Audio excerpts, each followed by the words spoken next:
શ્રાવણ માસમાં ઘીના કમળના દર્શન કરવાનો અનેરો મહત્વ હોય છે। શિવાલયોમાં શ્રાવણ માસ ઘીના કમળ દર્શન માટે મૂકવામાં આવતા હોય છે। પવિત્ર શ્રાવણ માસ એટલે દેવાધિદેવ મહાદેવનો માસ। આ વખતે શ્રાવણમાં અદ્ભુત સંયોગ 5 સોમવારનો ભગવાન શિવને પ્રસન્ન કરવા શિવાલયોમાં ઘીના કમળ અને ઘી પર તૈયાર કરવામાં આવેલી કલાકૃતિઓ મૂકવામાં આવી છે, જેને લઈને તૈયારીઓ પણ કરી દેવાઈ છે। સાથે જ ભગવાન ભોલેનાથના અલગ અલગ સ્વરૂપોના ચિત્ર ઘી ઉપર બનાવી તેમને પણ પૂજા અર્ચના કરાઈ રહી છે। અનેક વર્ષોની જૂની પરંપરાને જાળવી રાખવા દાંડિયા બજારમાં આવેલ શ્રી નીલકંઠેશ્વર મહાદેવ મંદિર પરિસરમાં વિજયગીરી ગોસ્વામી દ્વારા ઘીના કમળ બનાવવામાં આવે છે, તેમજ આ કળા તેમના પિતા દ્વારા શીખવવામાં આવી છે। દર વર્ષે શ્રાવણ માસના વડોદરા શહેરના વિવિધ મંદિર મહાદેવ, પાર્વતી, ગણપતિ અને નાગદેવતા સાથેનું ઘીના વનસ્પતિ ઘીથી બનાવવામાં આવે છે। આ શ્રાવણ માસ દરમિયાન 80થી ઉપર અલગ અલગ પ્રકારના મહાદેવના કમળ તૈયાર કરવામાં આવનાર છે।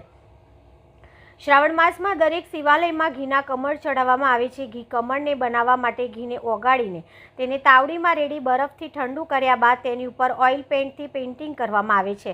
પેઇન્ટિંગ કરતી વખતે માત્ર ઓઇલ કલરનો જ ઉપયોગ કરવામાં આવે છે। ઉપરાંત આના પર ઘી ઉપર તેને પેઇન્ટિંગ કરતાં ઘણી કાળજી રાખવામાં આવે છે। ઘીમાં બનેલી આ પેઇન્ટિંગ ઘણી મનમોહક લાગે છે અને વનસ્પતિ ઘી અને ઓઇલ કલર સિવાય બીજા કોઈપણ પ્રકારના કેમિકલનો ઉપયોગ તેનામાં કરવામાં આવતો નથી। વર્ષોથી ઘીના કમળ ચડાવવાની આ પ્રથાને જાળવવી જરૂરી છે, કારણ કે ભક્તોની લાગણીઓ પણ તેની સાથે જોડાયેલી છે।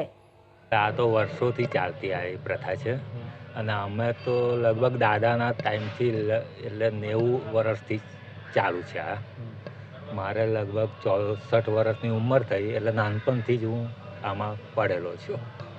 એટલે કઈ રીતે બનાવવામાં હવે આમાં વનસ્પતિ ઘીનો ઉપયોગ થાય છે, જેને ગરમ કરીને બરફથી ઠારવામાં આવે છે। ઠારીને પછી તેને કચરીને માખણ જેવું કરીને એનો શેપ આપવામાં આવે છે। અમુક લાકડા પર ડાયરેક્ટ બને છે આગળનો ભાગ, અને અમુક મૂર્તિ આખી રાઉન્ડ બને છે।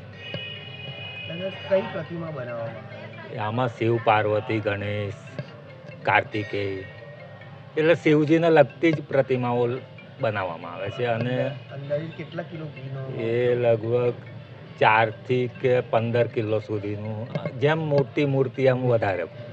કેટલા ફૂટ સુધી? અમુક લગભગ 6-7 ફૂટ સુધી બી બનાવીએ છીએ અમે। વિજયગીરી ગોસ્વામી।